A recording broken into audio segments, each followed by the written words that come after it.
Well, the bonsai tree that we've been growing is definitely getting too big for the cistern that we planted it in.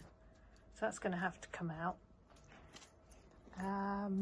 The cyclamen that I rescued from the front that had dried in the pots, they're coming back, so I shall dig them out and put them in the garden later.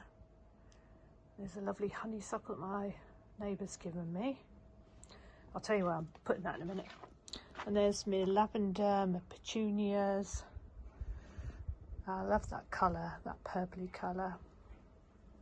And I've got a lilac-y fuchsia there as well, which is nice. But the slugs, snails, whatever, they just love the campanula. So I've eaten this one now. Anyway, we go up past the now infamous dog area and through the garden gate, past what will now be known as the summer house base area. Finished, levelled, ready. The slugs, well, I've been treating them with pellets.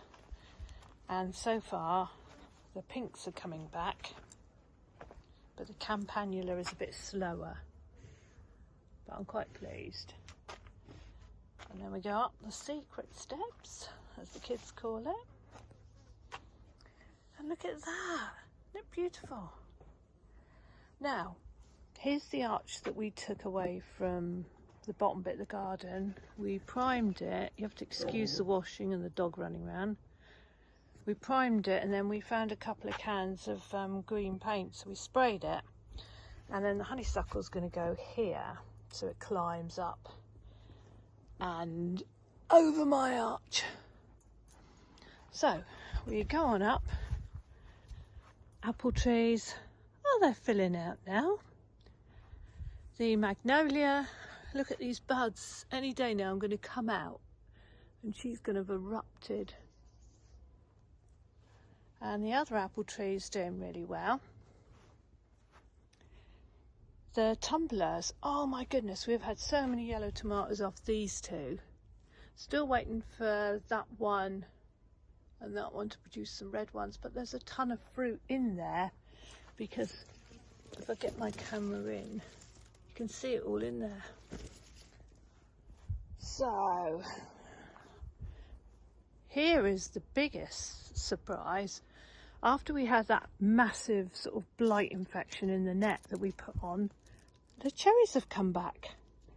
So it looks like we might get a crop of cherries after all. And through the next garden gate. My one carrot, still doing well. Parsnips, oh, look at those.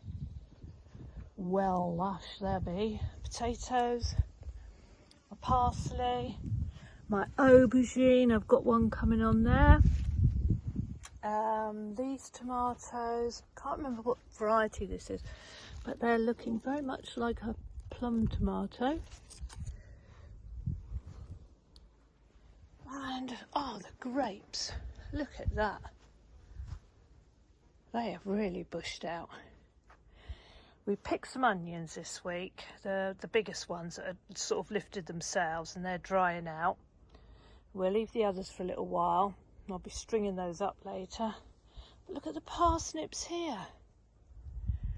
And our two courgette plants are doing well. And the beans that we just sort of threw in this year, for the first year we didn't bring them on inside, we just threw them down in the ground. Didn't even tie them up. And they've just taken themselves up there. We took the head off the first plant there, ready for them to bush out.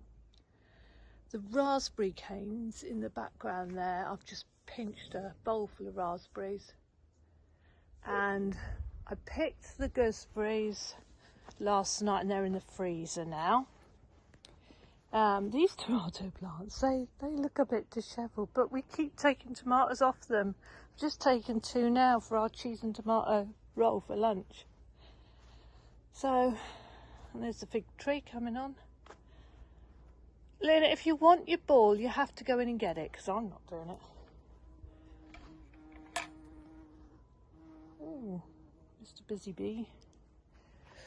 And that's us coming back down the garden gate, and as you can see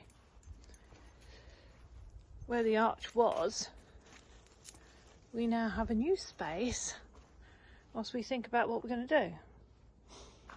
But once the blackberries have been harvested this year, I mean, goodness knows how many we're going to have, we'll be cutting this all back. But we had to leave it because look at the fruit on it.